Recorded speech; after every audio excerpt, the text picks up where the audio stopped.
Hey everybody, how you doing out there? Welcome to my newest ranking video. We got the Crow series here. This past weekend we actually had the remake. We got 5 movies to talk about in this ranking video from worst to best. But if you are curious if I actually reviewed the other movies individually, I actually have. And if you're kind of curious after you watch this ranking video, which you're just going to kind of get highlights of them, you can always go check them out after that. So just a couple rules as always. First off, just be nice to the comment section where all of my fans have always been, but just in case if there's one person that wants to be a jerk, don't do it. And then the other thing is, if you've seen all 5 of these movies, how would you rank them from worst to best? Give me a comment down below. Well, let's get ourselves started with our ranking. Number 5, the worst movie of this franchise has got to be The Crow, Wicked Prayer. Now, what I actually did enjoy about this movie, you got our hero Jimmy, played by Edward Furlong. After he gets himself resurrected, not too long after that, he goes into a bar. He sees one of the hench people that was actually there whenever he was dying and his girlfriend was dying, and he goes in and starts beating up this guy. But before he gets a chance to actually take this guy out, he actually gets himself shot in the chest by the bartender with a shotgun, and he looks down in his chest for about 4 or 5 seconds, and then he actually looks at the bartender and he goes, "Ow." And I actually thought that was the most funniest part of the movie. Now, the best actor in this movie has got to be Danny Trejo. Now, I said this in my review. I'll say this again. No matter how good or how bad a movie really is, he always gives 110%. I'm always rooting for him. I'm always cheering for Danny Trejo to do well. And honestly, like I said, if the movie could be like the worst piece of shit in the world, at least I'll say he was at least good in that. But on the flip side, we have our main character, Jimmy, Edward Furlong, who feels like he gives like 0 shits, no energy to play this character. Maybe like 1 or 2 moments I kind of actually felt sorry for the Crow. Other than he does die, but something else that actually happens later on in the movie, I'm like, ooh, I can't believe what the villain kind of did to him. You got our main villain, David Boreanaz, who plays his character so freaking serious, where he should have actually like cheesed it up. He should have been chewing up the scenery. And I think that this movie would have definitely been a lot better, even if he was the only one, the only villain, and everybody else was as serious as they were. You have his girlfriend, Tara Reid. Again, she is not a great actress, but she's actually pretty good. But it's sad where she's actually better in Sharknado than she is in this movie. I mean, she feels like she at least gives some effort in that other movie. And just like Edward Furlong, it feels like she hardly gives much effort in this movie, so I don't really care that much for her. The late, great Dennis Hopper, again, he might have been the only one that was at least trying, and unfortunately for me, he failed. I hated the story. The script was really bad, stupid dialogue, and when it came to the fights and the kills, they were weak as hell. And moving on to number 4 is going to be the newest one, The Crow 2024. Now, what I enjoyed about this movie is I like our villain played by Danny Huston. He's actually the highlight. He's the best actor in this movie. That I really enjoyed the great action, bloody scenes that we actually get. We get 2 of them. On the flip side of that, everything else is very slow. It's bad pacing. You got Bill Skarsgård and you have FKA Twigs, who play Eric and Shelley. They have no chemistry with each other. You follow their story and it's just a boring mess going through here. You really don't care when they do eventually die. You don't feel sorry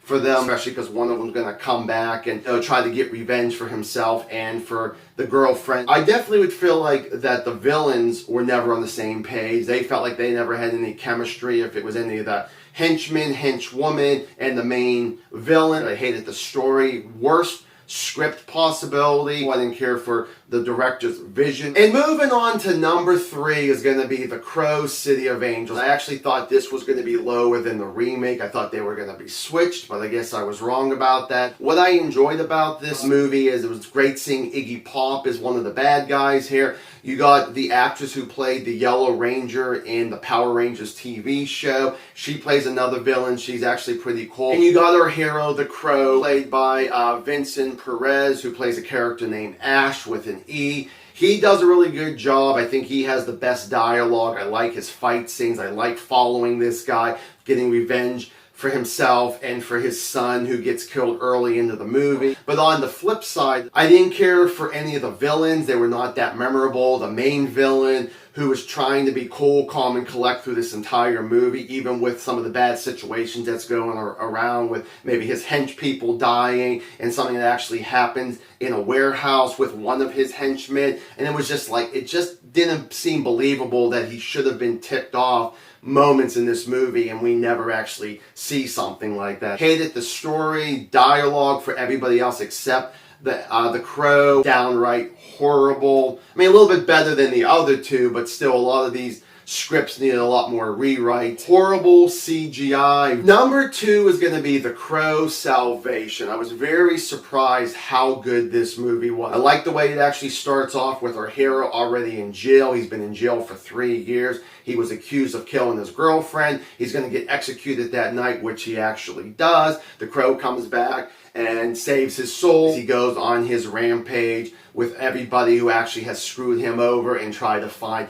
the true villain. The actor, his character's name is Alex. I can't remember the actor's name. He does a really good job. I love his dialogue. One-liners in here is really, really cool. Fight scenes are really cool. Gunplay in here. There's a car chase that goes down. I thought the story, even though it's the same as all the other ones here, I did enjoy this story. I love the script. I thought it was directed very well and very fun action scenes. And on the flip side, let's talk about the Crow's makeup. The way that they decided to present it in this one was so much different, which would make sense than first one where he puts the makeup on himself. The second one, someone actually puts the makeup on the Crow. And in this one, I really hated the way they presented it here. He barely had the white makeup. There even seemed like there were certain scenes he didn't even have white makeup on him. He still had the black line going up and down around his eyes and close to the mouth. I did like that.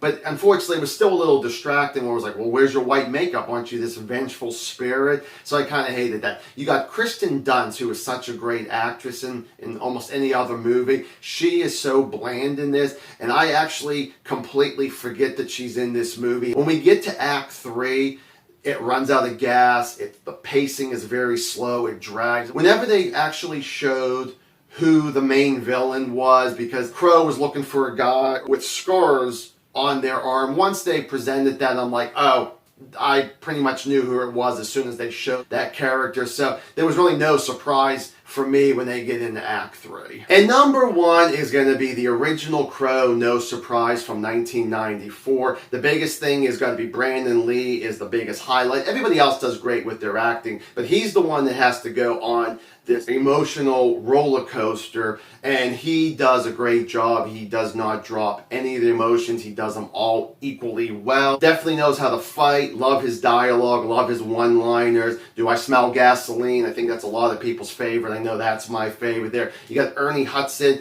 who has great chemistry with Brandon Lee. They have like maybe 3 scenes together. He plays a cop in this. Actually, Ernie Hudson has always had great chemistry on the big screen, no matter what movie he's actually in, if it's Ghostbusters, if it's this, if it's The Hand That Rocks the Cradle, if anybody remembers that movie. But he does a terrific job. I don't really feel like I ever have to like defend Ernie Hudson. He always gives 110%. Michael Wincott, our villain, he does a terrific job. Very pleased of him being a cool, calm, and collect, but at the same time, he's crazy as hell kind of villain. He even has like a couple cool one-liners against the Crow that I really do like. I mean, he says it seriously, but I still actually laugh at that kind of stuff. Great story, great script. This was directed very well. But on the flip side, I got to go with actor Tony Todd. Now, 2 years before this movie, he was in Candyman. But the thing is, he's hardly doing anything in this movie. I felt like I wanted to see more of him. I wanted him to do more things than more likely just standing around